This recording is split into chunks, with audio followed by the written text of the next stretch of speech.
Okey, bismillahirrahmanirrahim. Assalamualaikum warahmatullahi wabarakatuh dan selamat sejahtera. Okey, kita akan sambung dengan soalan nombor 3. Okey, tengok dulu soalan dia kata apa? Given d dx of ini dapat fx, find integration of inilah. Okey, so kita tengok balik soalan tu dia cakap pasal apa sebenarnya. Okey, telah diberi the differentiation of, dia dah bagi dah jawapan differentiate of 3x minus 5 ni. Okay, dia dah bagi. So, kita ada okay, kita ada 3x minus 5 kuasa 3 perkan dengan 15. Dia dah bagi dah jawapan untuk differentiate ini. Jawapan dia adalah fx. Okay. Dan secara tiba-tiba, okay, dia suruh kita carikan integration of 1 sehingga 2 negative 2 fx tambah 1 dx. Okay.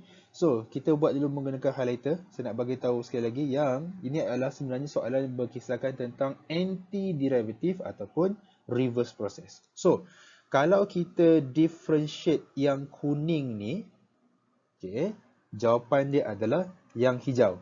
Macam tu. Okay. So, saya nak buat arrow pula kat sini. So, daripada kuning nak ke hijau, kita buat differentiation.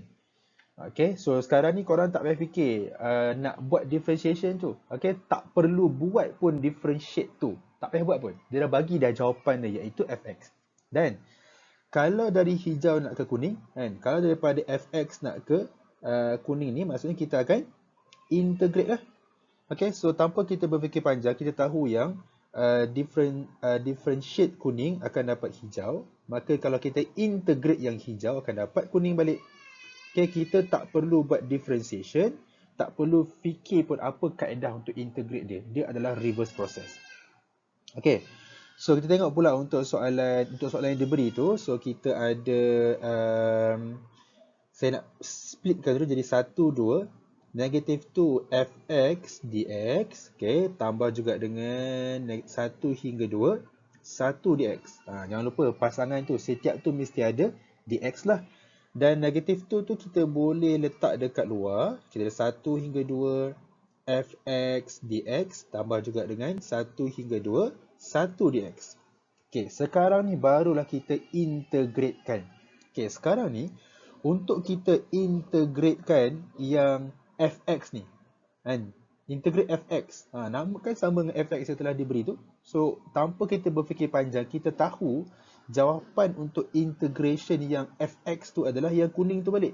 So, kita ada negatif 2, salinnya balik. Dan kita ada ni, 3x tolak 5 kuasa 3 per 15.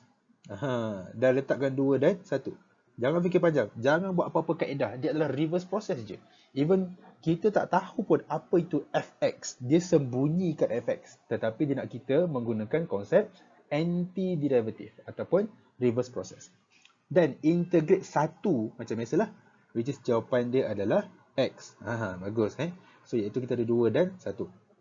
So sekarang limit dah ada. Kita dah integrate.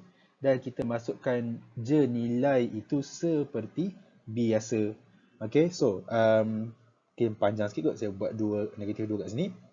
So kita ada 3 darab 2 tolak 5. Okay, kuasa 3 per 15. Okay, minus wave. So kita ada 3 darab 1 tolak 5. Kuasa 3 perkan dengan 15.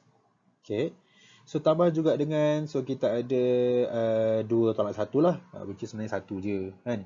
So yang bila kita simplifykan yang term yang pertama ni, kita akan dapat this one sebagai negatif 2. So kita ada 3 darab 2, kita akan dapat 6. 6 tolak 5 akan dapat 1. 1 kuasa 3 dapat 1 juga. So 1 per 15. Sebenarnya 1 per 15 je. Okay.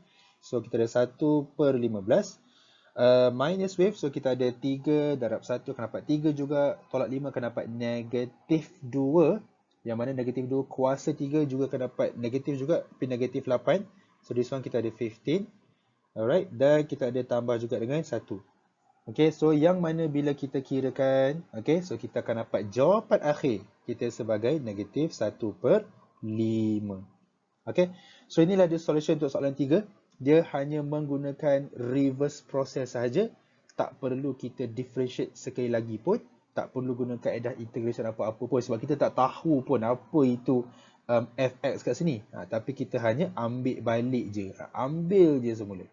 Okay, so kita akan sambung dengan soalan 4 dalam video yang akan datang.